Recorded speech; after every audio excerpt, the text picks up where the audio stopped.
Tim Allen, I always begin these conversations with an acknowledgement.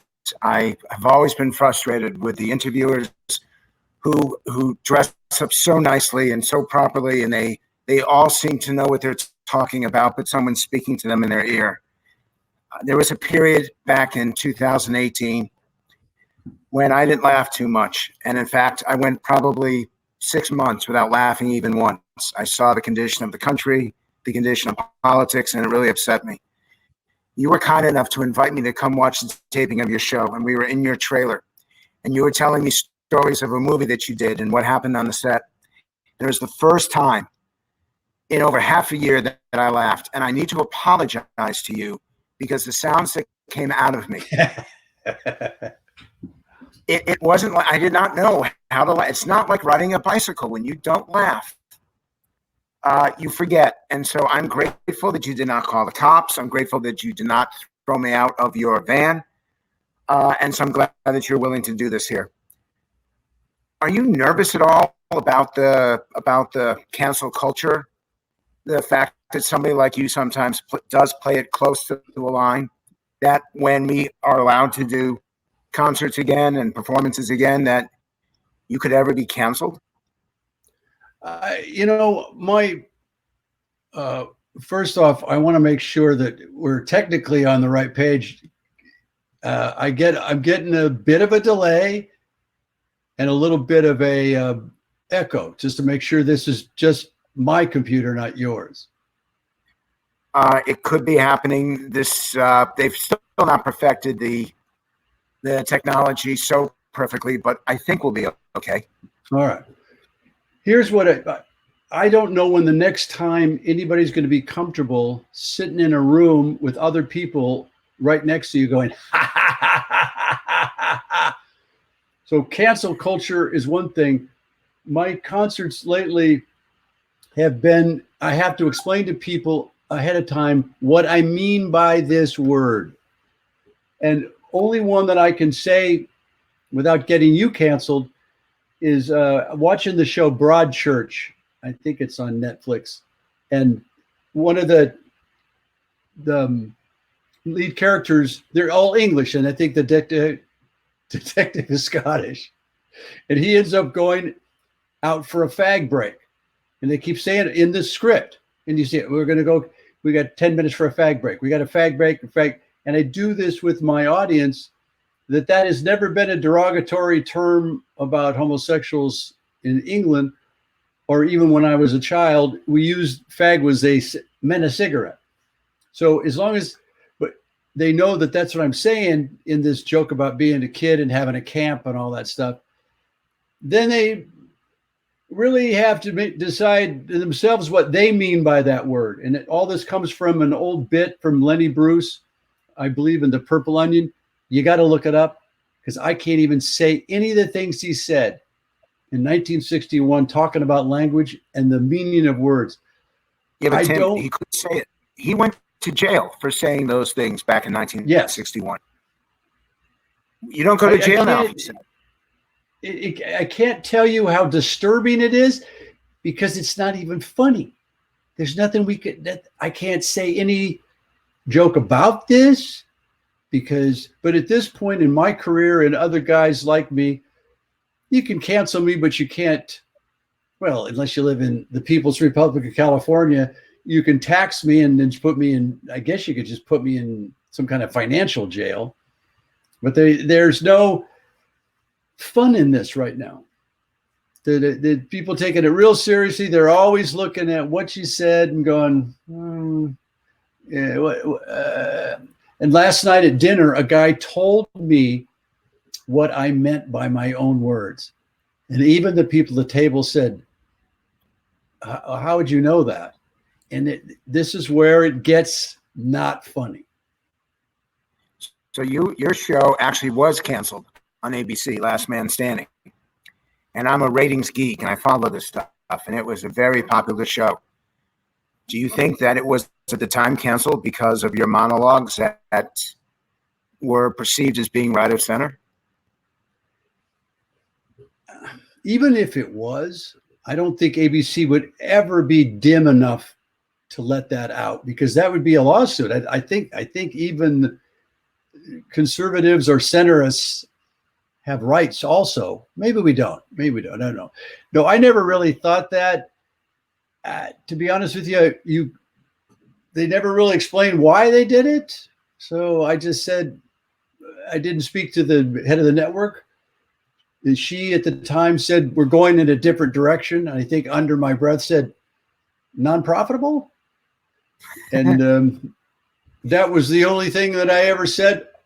And then the lovely people at Fox, headed up at the time by Dana Walden, she picked the show up, and the way the life works, then Disney ends up buying the network that they moved it to, and now we're back literally at ABC. So of all the things that you've done, and you're the first person to have the #1 movie, the #1 TV show. In fact, you're the only person, and the #1 book, all in the same week. Of all the things that you've done, what is the thing that you're most proud of?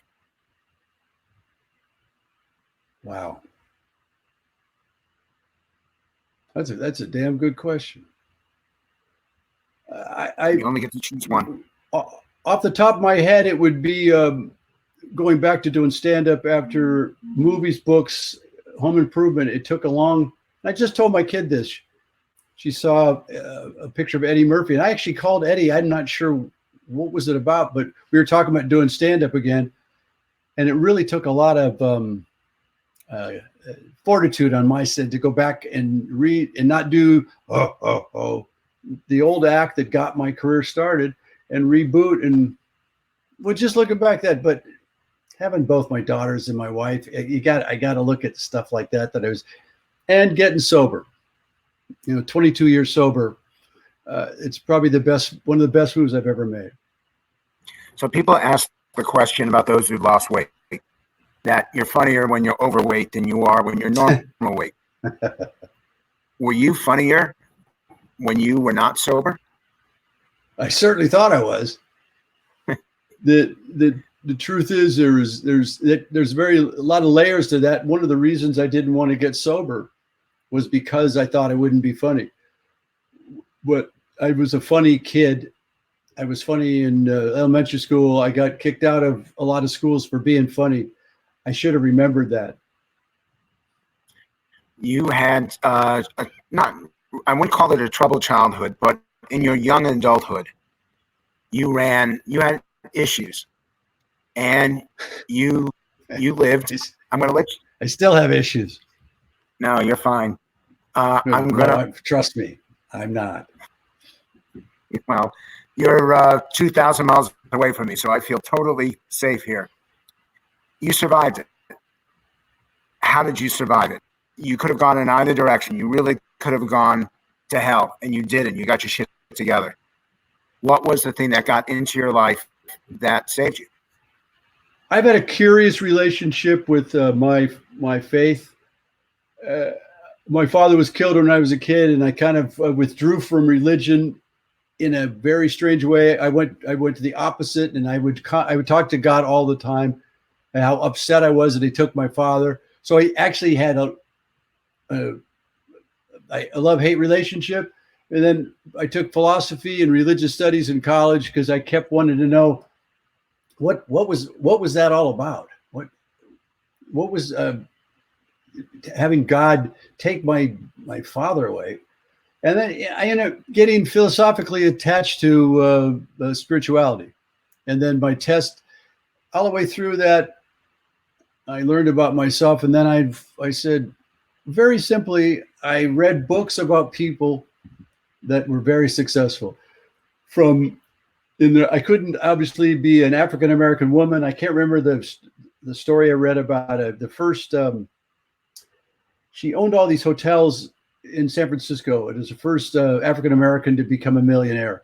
And the decision that she made, obviously I couldn't be a black woman, although I identify as a black woman, that she had focused on certain things. And then I read about Johnny Carson. And then I read Viktor Frankl's book, Man's Search for Meaning.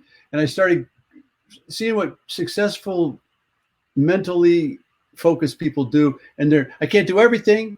I can't be a Jewish man that survived the war camps, but I can make lists and I focus on where I want to be, not where I don't want to go.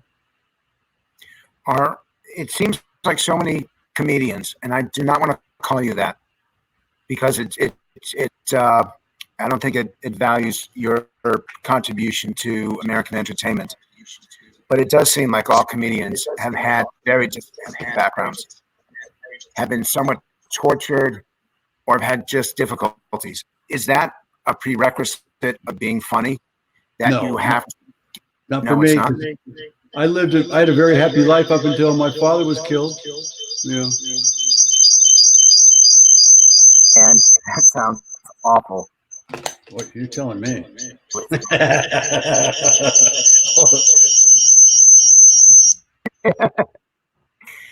Tim, I don't know what just happened. Is that better? That was when I did Whippets. That's exactly what it sounded like. And I just confirmed that I did Whippets in front of 222 people. So it's very good that I just did that. Well, then I'm trying to avoid. I'm getting an echo. So it's like when I first started doing commercials, they had this thing called the ear, which says your line right before you say it. So that's what's happening right now. But if you don't hear it and these folks writing in don't hear it, then it could be just my other personality. We won't go into that. How do you know something's funny? You're a writer. You're not just a comedian. When you put something on the page and you don't get a chance to perform it, so it's not like trial and error. How do you know when you put something on the page that it's funny? I really sometimes avoid talking about this because it's real simple. And it's like showing you a magic trick. If I showed you how simple it really was, you'd go, oh Christ, anybody could do that. And I said, I did it once in a movie I directed and financed called Crazy on the Outside. And I was watching a sound, I don't know if they call them pictograph of an audio engineer was showing me something. I said, God, that's a joke. And you could tell where it was dun, dun, dun, dun, dun, dun, dun, dun, dun, dun. And it's just where you move the punchline. You know, there's a couple guys. I love how Jim Gaffigan sets his punchline. Sebastian does it real well. An old guy, Kip Adada, probably one of the best framing jokes. Leno's really good at this. There's Ellen DeGeneres is really good at this. They know where to put it. But I think again, and I don't like to get into this subject, it's a God-given gift because it didn't come from the alcoholic in me, didn't come from my tortured childhood. I've always been a smartass. And do you find that movies are better at displaying your talents, television or stand-up comedy? If you had to choose, stand-up comedy, no question. The thing I love about Home Improvement and now Last Man Standing, it's a combination of both. I get to act, I get to do my timing in person, but ultimately we do it in front of 300 people, so it's like live. I miss concerts so much. I get so much more joy out of making people laugh than the money. I love the finances, but I literally don't tell my agent. I would probably do it for free. I love making people laugh. And who's the person who makes you laugh more than anybody else? I get it again. It's Martin Short. He's not really a comedian in the overall sense, like a stand-up, but God, I actually got to walk away from it. He's just unbelievable. So I'm going to try to play for you. I try to bring him on for this, and I always do something different in these Fridays with Frank calls. And I'm going to put it up to the screen, and it's a friend of yours, and hopefully you'll be able to hear it, and hopefully you'll be able to see it. You know, Tim is, I think, the only guy in history to have the #1 book, the #1 movie, and the #1 TV show all at the same time. But because he was sort of a populist, people's comic, I don't feel he got, I mean, he made a lot of money. He was very successful. But, I mean, he didn't get the critical acclaim because he almost made it look too easy. You know, he almost made it, you know, it's like people say the Andy Griffith Show, which is sort of this simple show. It wasn't. It was a very well thought out show that had definite values and definite ideas, and it always stuck to them, and that's why it worked. But people always played it off as just a simplistic, silly little show. You know, I think the same could be said of Home Improvement. You know, any show Tim has done always has strong family values. There's always a sort of family unit there. I get so tired of every TV show where it's a divorced dad trying to date while raising two kids. Yeah, okay, fine. Can I just watch like a regular show once in a while? You know, so that's why I give Tim a lot of credit. That's why I feel he doesn't get the credit he deserves. Do you get the credit you deserve for what you created? I never did this for credit. One of my philosophies, even with my own children, is when they do something well, I want to encourage them to understand that they've done it well without all this gratuitous. As my mother sometimes is in her, she was a glass half full woman, didn't give us much credit. So I learned to live with my own judgment of what I'm doing. So I know when it's good. So I didn't live for credit. Sometimes it only occurred to me that what Jay said, he's Joe on that wonderful series, Last Man Standing. My brother, of all people, he said, do you know you have the #1 book, #1 TV show, #1 movie? He just mentioned it. And it was a little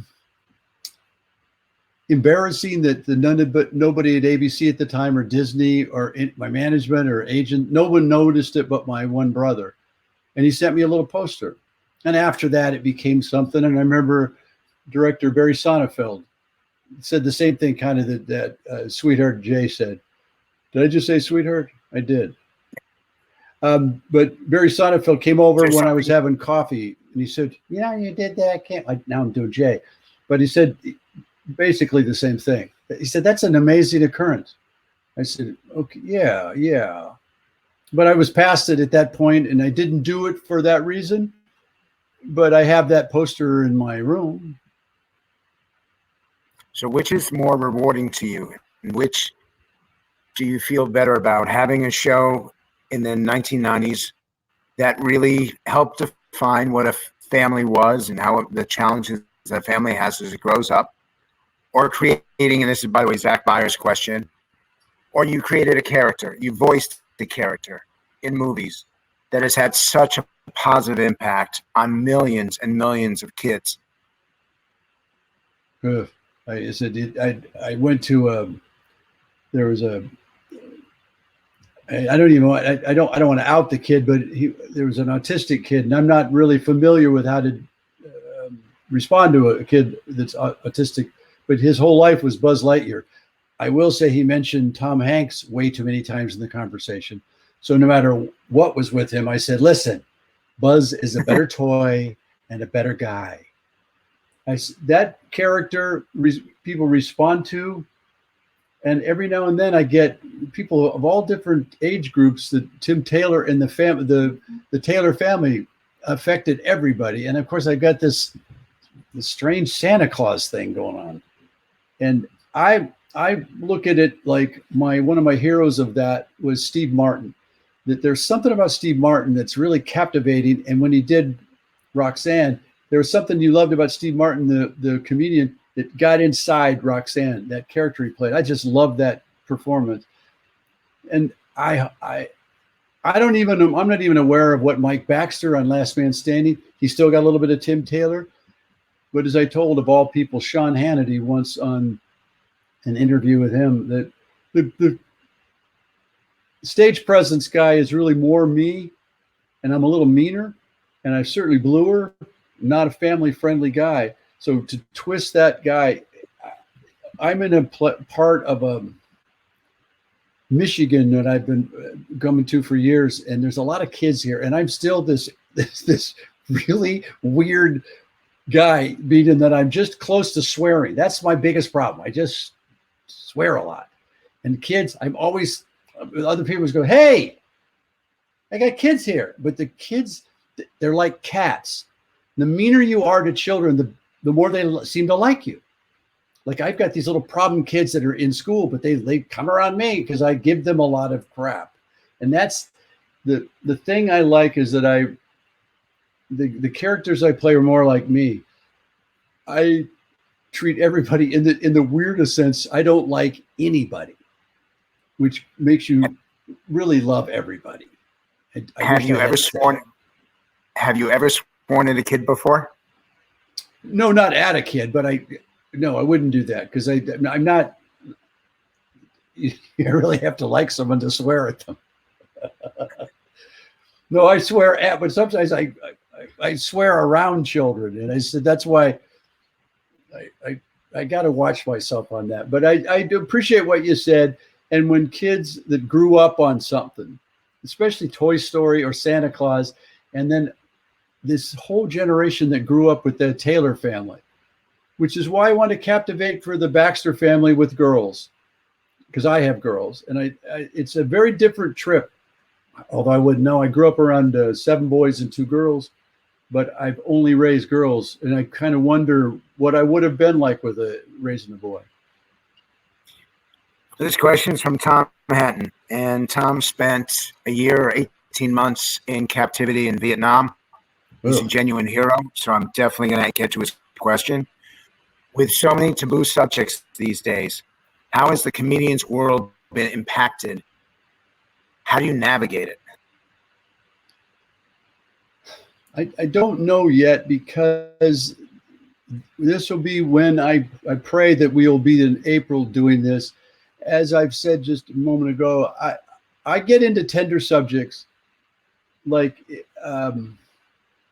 if I said, like even in my act, like I said, my mom used to bitch at us. And then somebody would say, hey, watch what you're saying. I mean, they don't care about the F-bomb, but bitch meant, and I said, no. My mom said this all the time. And let's just say it was her words, not mine. And I'm not even sure what to mean by it. It's been a little peculiar that I have to actually say ahead of time, especially when I work the Vegas crowd, because sometimes you get oh, no, I don't know. What's more peculiar is one of my grandmas caught me stealing money out of my mom's purse. And I went to this whole speech about why do rich people in the block have cars? We don't have cars. They should share the cars.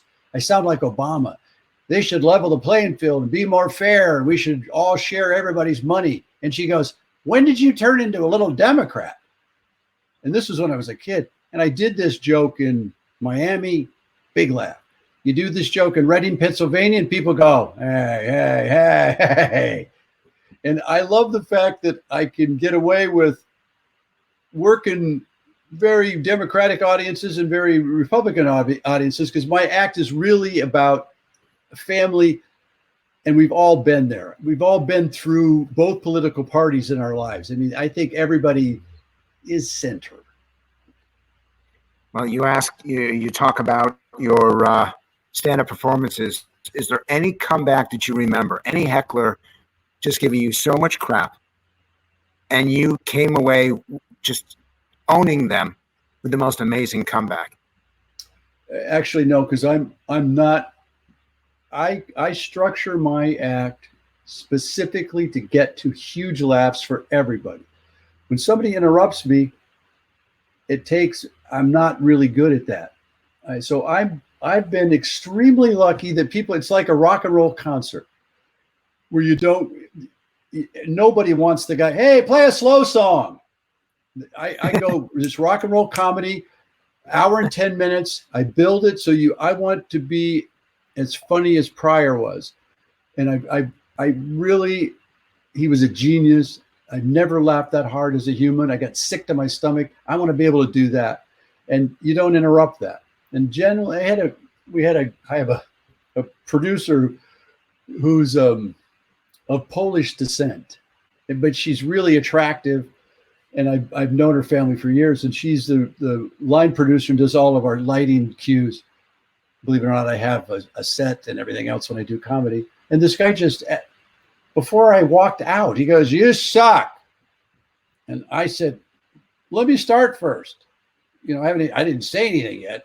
And he kept saying that, "You suck." And eventually he didn't say anything because this attractive woman ran towards him. He goes, "Oh, I'm gonna get something tonight." And she punched him in the thorax area and dragged this huge guy out of the show, and the whole place applauded. And then we got on with the show. So I've been very fortunate because I'm there to entertain, and hecklers are generally, they better time trolling in their basements. And that woman later became your wife? That would be a great ending. No. That's great. No, another woman of Polish descent, my wife, but no, this is my producer that does all our stage shows and one of the producers of Last Man Standing. This is from Steve Emerson. Have you ever felt discriminated or held back or in some way punished because of your humor and anything you said politically? No, Never. But it's coming. There's a part of me, and you know this, Frank. You've given me such great advice over the years. What not to do? Don't do the Lenny Bruce. Don't go so dark that it becomes not funny anymore. It becomes like kind of bad poetry. And I've listened, but there's a part of me that's anarchistic.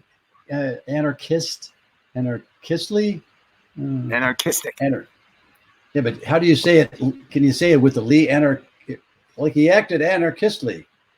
Is there such a word as that? No, I don't think so. No, thank you, Professor. So I haven't done that. I recently, I'm not reacting. I'm looking for the humor when people say white privilege, because I said you and I've been through this where I've told you this whole bit. I have a African-American brother-in-law for 28 years. And I've always asked him, of all people, he's like family, what does he mean by white? And we've had this conversation. And when you really get George too, he goes, I don't know, because are Japanese people white? He goes, no. Are people like from Mexico City white? He goes, I don't think so. Are people from Turkey white? No, they're Turks. Where's White Bill? Where do you think I'm from? And there was a car in this little town I'm staying in with a big post that said, "Hey folks, your white privilege is showing. Black Lives Matter." And it was a very expensive Audi sports sedan. And I said, and I wanted to write in spray paint on the door, look who's talking. I'm glad that you didn't. So Yeah. I'm always curious. So when you and I talk about this, we had a few conversations about it, and I suggested that you not do it. What I was afraid of is that you would actually do it. You'd be more likely to do it because I said don't. That you'd be more likely to try to prove a point. Generally, it would, but I do respect. You're like the last adult in the room of anybody that I know. You've been the charity stuff that you do, the people I've met at your events, you yourself, you attract adults, and we're missing adults in the room. So rather than take it as trying to control me like Governor Newsom's, I listen to your advice. Well, I'm hoping that the governor's not on this call. Danny I Siegel. like him. He's a good-looking guy. That's the Democratic checklist. And he's good looking. That's key. Okay. Is there anything, Danny Siegel asks, is there anything that should be off limits for comedians? No. Topics that you shouldn't get to? Is there a line anywhere? Okay, tell me why not. I don't think so, because if you can make it funny, that's the key. But Jay and I've talked about this. He's a vintage, and that's in the best way. It's just about making it funny. Whenever privately, he and I will do most comics privately are doing all the stuff you're talking about, and we'll laugh at each other's stuff, and you go, "That's dark. That's dark." I wouldn't do that publicly. I think Chappelle pushes it. I think he's really good at, but he's got a hall pass. I don't know. It's not because of his background. It's the way he set up his comedy. And he's able to get away with really taboo stuff because, like the best guys, his heart is beating like everybody else's. He just wants you to look at this differently, laugh about this a little bit. Have we lost the ability as Americans to laugh at ourselves? Yeah. We used to be a funny population. We had Will Rogers. We had Mark Twain. We had Mort Saul.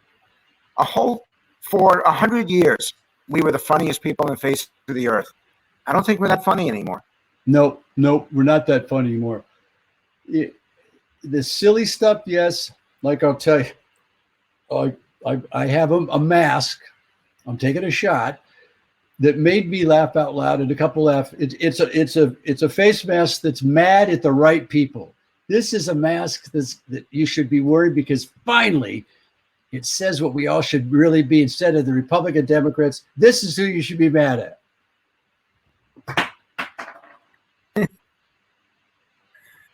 Okay, we all see it, but you got to put that piece in because otherwise, yes, we will echo if it doesn't go back in. And by the way, you have tremendous taste in bedwear. I want to compliment you on that bedspread and those pillows. I suggest that you never do another one of these Zoom calls from that look. It's a nice lamp. Why? Because it looks like it's the 1940s. You actually look like you're at your grandmother's house. So maybe I am at my grandmother's house. Yeah, and that's what she used to sound like too. Tell me, who's funnier, Republicans or Democrats? I think, in my experience, Democrats are much funnier in public, but in private, they're pretty freaky. I think Republicans are pretty freaky in public because they stumble and they wear their pants too high and their sport shirts are too old. But privately, like, they're hysterical.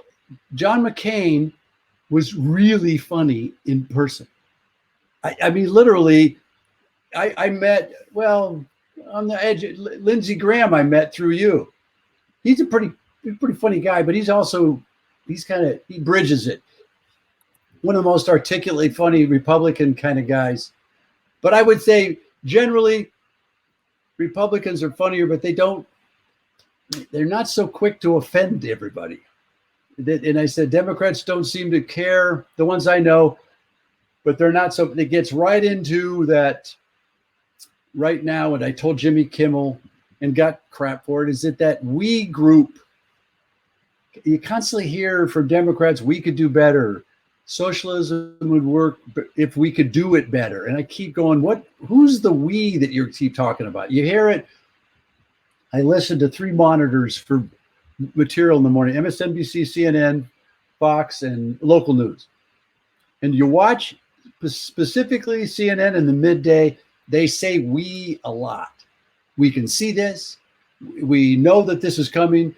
We know this is this. We, and I'm at home going, who's we? Are you including me in this conversation?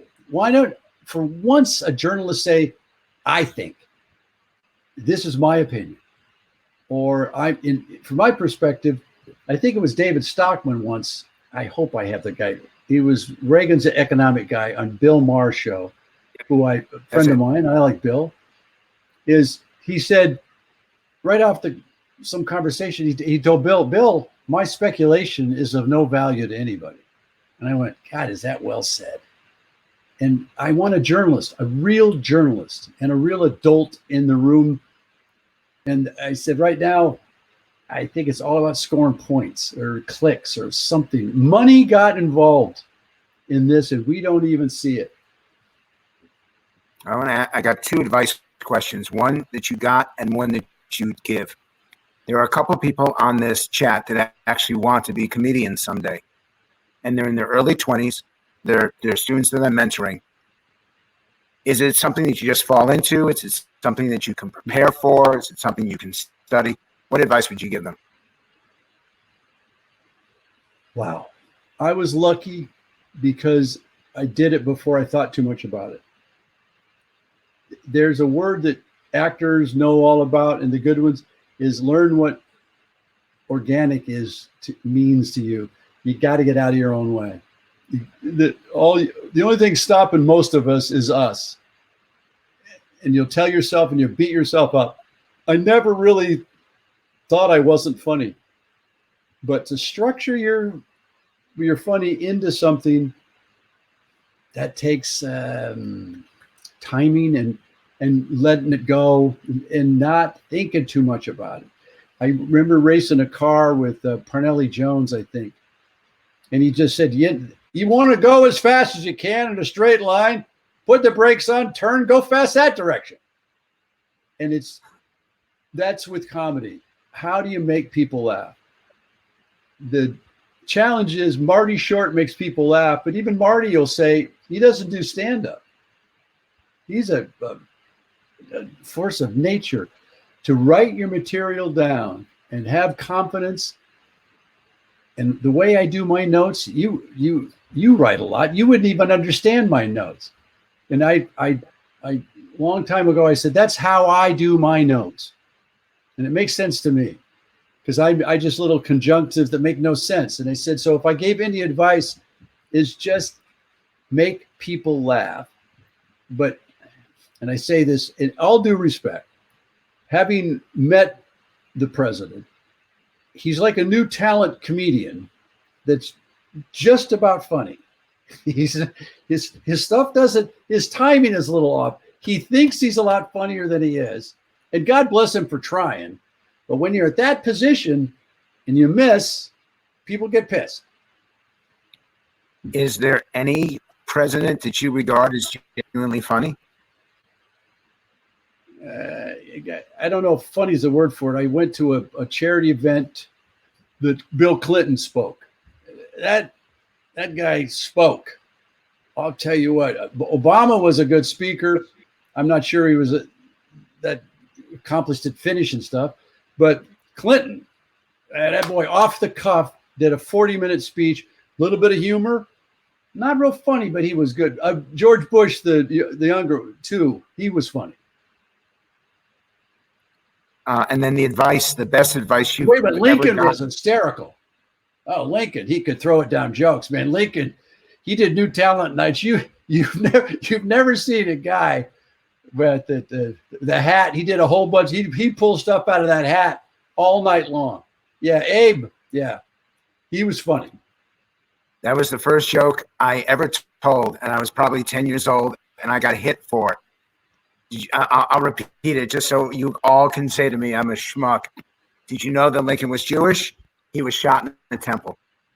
My mother, when I said that, came over to me and smacked me. Every comic does. I think the other joke that people laugh at and then they go, oh, is that the last thing that Lincoln heard was the guy behind him saying, this is the last time I'm going to tell you, take that stupid hat off. What's the best advice you ever got from somebody in show business? Oh, boy. That's a good one.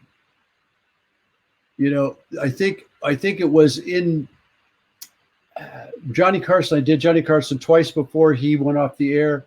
And I did first time as the star of Home Improvement. And that's not what I wanted. I wanted most of my life to be on the Johnny Carson show as a comedian where he would do this and tell you to signal on the way over. But I went on as the star of Home Improvement, and Jim McCauley, the producer, I said, can I go and do comedy? You can do whatever you want. You're a star of your own show. And they just let me go out and do stand-up, and I didn't know where to stand. I lied to him. I said, yeah, I've seen this 100 times. I don't know what I was doing. And I wasn't prepared, and I didn't bomb, but pretty damn close. I sat down with Johnny, and in between the break, he said, I explained what I was doing, and he says, look, kid, you've got to have been funnier than that. And he said, try it again next week, but prep yourself. Prepare for it. And he let me come back the week after that as a comedian, and I drilled it. But his deal was go back, you failed, but now you know what not to do. Okay, I'm going to try to push this one more. I've always felt that people learn more from their mistakes than they do their successes.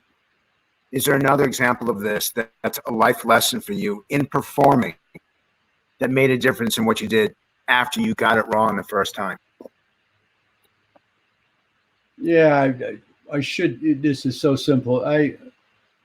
Towards the end of my touring on the road, I was really tired on the road, and I did drink too much, and it became more about drinking and partying than doing my job, and it was embarrassing to me.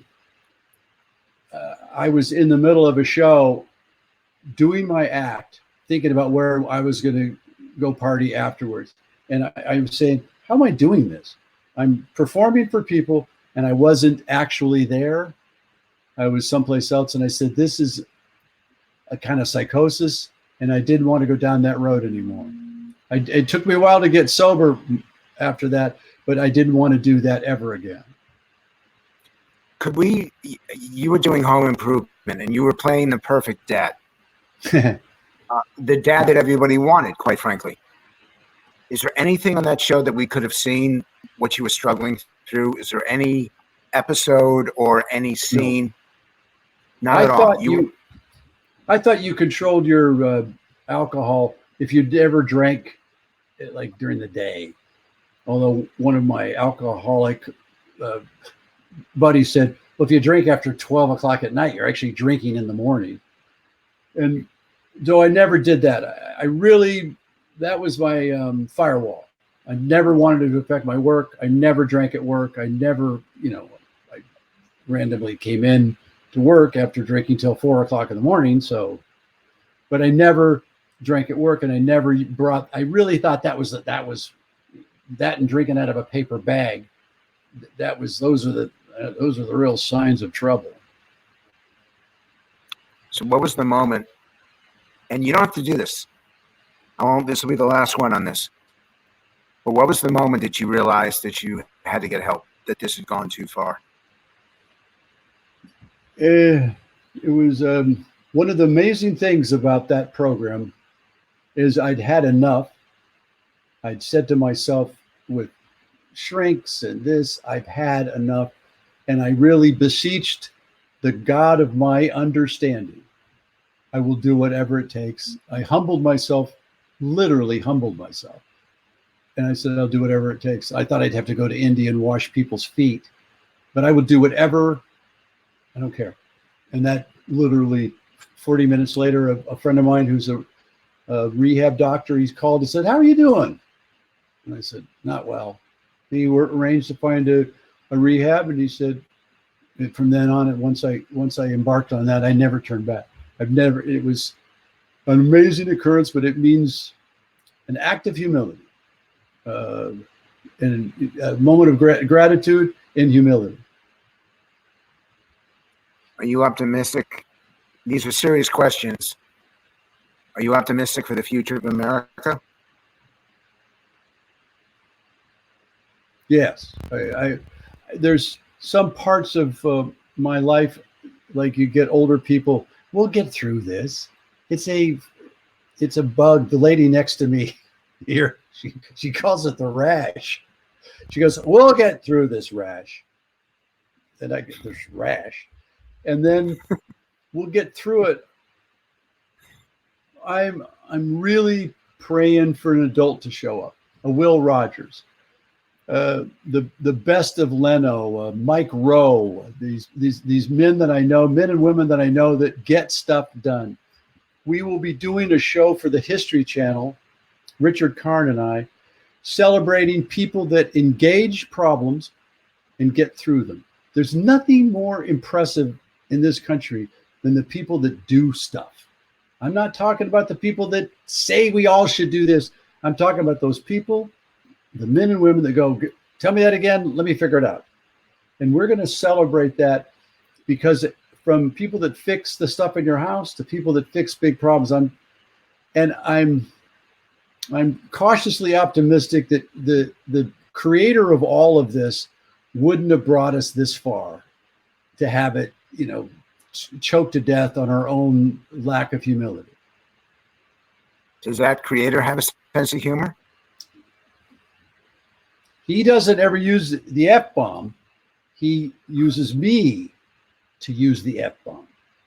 So yes, I think he has quite a sense of humor. Because why would, listen, why would, I know I reduced this to something stupid, but when you fart, why does it make a trumpet sound? It could have made any other sound. It could have just been a wind. It could have whistled, but no, there's this wonderful, mostly to men, but it is a pretty funny sound. So you could have had any sound. You created the whole thing.